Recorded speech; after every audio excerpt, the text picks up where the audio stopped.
Hola, pues ya estamos de regreso aquí en Cinemateca y no me puedo ni imaginar la cara que deben tener en este momento eh, de asombro, de estupor, de cómo mueve el corazón esta película que acabamos de ver hoy, de Padres e Hijos, del director Talal Derki, que bueno, pues déjenme comentarles, porque creo que es un dato muy importante, que este cineasta es de origen sirio. Él dejó su país natal siendo muy joven, vive en Alemania, y para la filmación del trabajo que acabamos de ver, pues este hombre se infiltró, por así decirlo, en la organización terrorista que acabamos de conocer.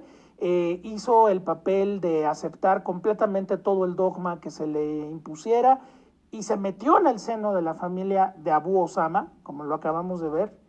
Y a lo largo de 2 años, imagínense, 2 años, pues el hombre filmó más de un año de material.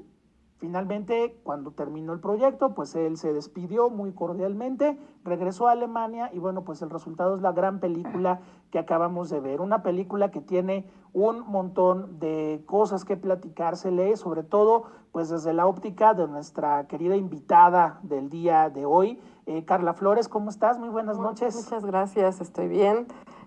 Ajá. Aquí conmocionada Sí, hombre. como todos los espectadores, yo creo, lo que Claro. acabamos de ver. Y bueno, Carla es una persona ideal para platicar de todo esto. Ella se ha especializado mucho en la literatura árabe, en la literatura judaica, también en la tradición, la cultura. Y bueno, pues desde luego esta película es idónea. Carla, estábamos platicando ahorita en lo que veíamos el documental, que hay muchos puntos que hacen este trabajo sumamente destacable. Es decir, no es una denuncia del maltrato infantil. De ninguna manera es una película que promueva a gritos, invadan Siria y acaben con toda esa gente. No es una película que quiera chantajearnos con que la historia esté contada a través de los dos hijos de Abu y que a partir de ahí nos mueva el corazón. Y mucho menos es la denuncia de un monstruo que es papá de estos niños. Creo que ahí tenemos varios puntos que hacen este trabajo muy notable y me gustaría platicarlos contigo. Bueno, en primera, este retrato de un pedazo de la cultura siria que está en este grupo terrorista y cómo lo ve el director, Carla. Bueno, creo que el director tiene mucha conciencia del momento en el que entra a hacer esta investigación al noroeste de Siria. Es una ciudad con una historia bastante milenaria. De hecho, esta ciudad es donde se encontraron varias tablillas en escritura cuneiforme, alrededor de 1800 tablillas completas, casi de 5000 fragmentos de esa época. Estoy hablando del bronce medio. Es una época muy importante y creo que el que tenga esa importancia también en la actualidad, pues no es una casualidad porque está en una situación geopolítica clave en Medio Oriente. Claro. Y el hecho de que el director se atreviera a acercarse a este grupo extremista, de esta denominación salafista que es parte de una extensión de Al Qaeda, en un momento como 2015, porque él empieza a grabar más o menos en esta época en la que empieza a tener un apogeo en la región. Me parece realmente pues como todo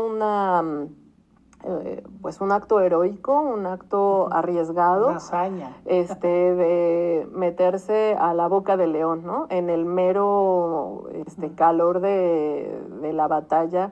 Y bueno, creo que de entrada es eso, o sea, estar en un momento estratégico de la historia, en un momento clave para entender qué está pasando ahí, ¿no? Claro. Ahora, hablábamos de, ahora sí, los usos y costumbres, ¿no? Sí. Encontrábamos paralelismos mientras veíamos la película con los niños sicarios de México, es decir, aquí en México no hay un dogma como el que estamos viendo retratado en la película, pero vemos jovencitos y los vemos caer en las noticias, nos enteramos de sus muertes hiperviolentas que están en la guerra, están en este asunto del crimen organizado. Y creo que este tratamiento que se da en la película de los niños, pues hay una equivalencia, ¿no? Es decir, son chiquitos que pues, les está tocando esa cultura y como uso y costumbre la tienen que aceptar, Carla. Sí, claro. Bueno, precisamente el título de la película, que es de padres e hijos, de alguna forma creo que es lo que está también como eje central en toda la narrativa, ¿no? Estas historias, estos relatos que un padre le puede contar a sus hijos, claro, que está desde la voz principal del cineasta, que dice, cuando era niño, mi padre me enseñó a escribir las pesadillas para que no regresaran. Con exacto. eso comienza, que es un comienzo entrañable, porque es como esta enseñanza que nos dan nuestros padres para sobrevivir. Claro. Pero bueno, ahora sí que en una vuelta ahí de tuerca con una familia que le está enseñando más que a vivir, a morir, ¿no? De alguna forma él dice, bueno, el hijo sobre todo que está más apegado al papá, que es Osama, de alguna forma se inclina por esta muerte, o bueno, por el camino de la muerte, y creo que tiene que ver pues con todas estas historias que va escuchando del padre, ¿no? Él le cuenta acerca de cómo fue encarcelado, de cómo quitaron las minas en una zona, cómo estuvieron ante el peligro, cómo el movimiento islámico al que pertenecen está prevaleciendo y cómo con la ayuda de Alá están recuperando territorios. O sea, como que en el relato que le cuenta día a día el padre a su hijo, pues está entrando en este espacio, en este mundo. En esa preparación. ¿No? Sí, claro. Entonces, pues de alguna forma creo que es entendible, o sea, si no es como justificable o comprensible totalmente desde nuestra óptica occidental o mexicana o tal, creo que el hecho de ver un poco más del contexto y de cerca esta familia, cómo vive este tipo de creencia y de adscripción política religiosa, pues entendemos el por qué también se van moviendo de esta manera, ¿no? Y que es completamente válida y bueno, el director busca una empatía hacia los personajes, ¿no? Es decir, no es una perdón, una película de denuncia, es una película que retrata la dinámica de una familia, Carla. Ahora, tocamos un personaje importantísimo que es el padre. El padre que podría ser el gran monstruo de la película, el hombre qué gran tragedia que les esté enseñando todo este camino. Y sin embargo es un tipo encantador, es un gran papá, es un hombre que arrulla a su hijo, que le puede enseñar al otro a volarse en medio de un camión con pasajeros, pero también es un gran papá y es un hombre que sabe muy bien lo que quiere hacer, ¿no, Carla? Claro. Más o menos estuve contando como 8 escenas así clave en la película, casi cada 8 minutos, por lo menos la mitad del documental, se muestra un padre exactamente humano. O sea, es más, el plano de las tomas, bueno, siempre son muy cercanas a su rostro, muy cercanas a este contacto afectivo que tiene con los hijos. Y creo que eso también lo pone en un papel distinto. Esta focalización lo convierte en algo más cercano a nosotros, ¿no?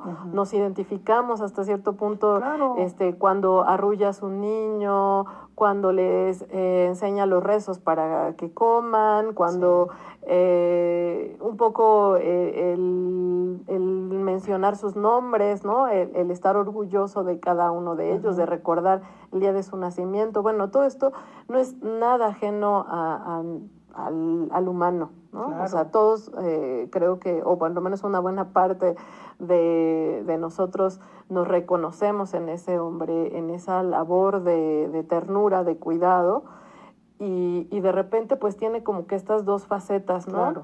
Que va mostrando de manera muy sutil, muy entretejida, de manera demasiado, diría yo, delicada, para que no se tensen demasiado estos hilos narrativos en donde está el padre hablándole a sus hijos con ese amor y de repente le preguntan, oye, pero si se van a la guerra, bueno, no está la pregunta Sí. explícita, pero se entiende, porque él dice, si se muere un hijo, nacerán 1000.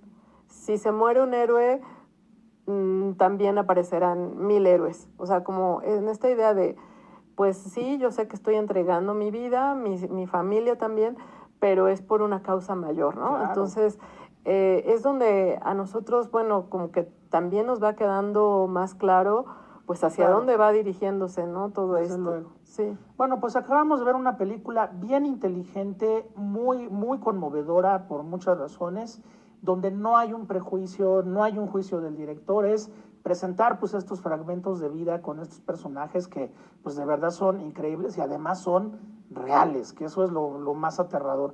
Bueno, pues Carla, nos tenemos que despedir por esta noche. Muchísimas gracias. Bueno, con ustedes la maestra Carla Flores, pues ella es parte de la Facultad de Filosofía y Letras de nuestra universidad. Un honor tenerte con nosotros esta noche aquí en Cinemateca. Y pues bueno, nos tenemos que despedir. Esto fue Sala de Arte 20.1. Recuerden que este es un espacio de Cinemateca en TV UNAM para lo mejor del cine mundial. Y vaya que hoy vimos una gran película de padres e hijos. Bueno, nos tenemos que despedir. Recuerden, si andan en las redes sociales de TV UNAM, márquenos con un hashtag que diga Cinemateca, por favor, en Twitter. Y bueno, pues nos vemos muy pronto aquí en otra función de este gran espacio que se llama Sala de Arte 20.1. Muy buenas noches.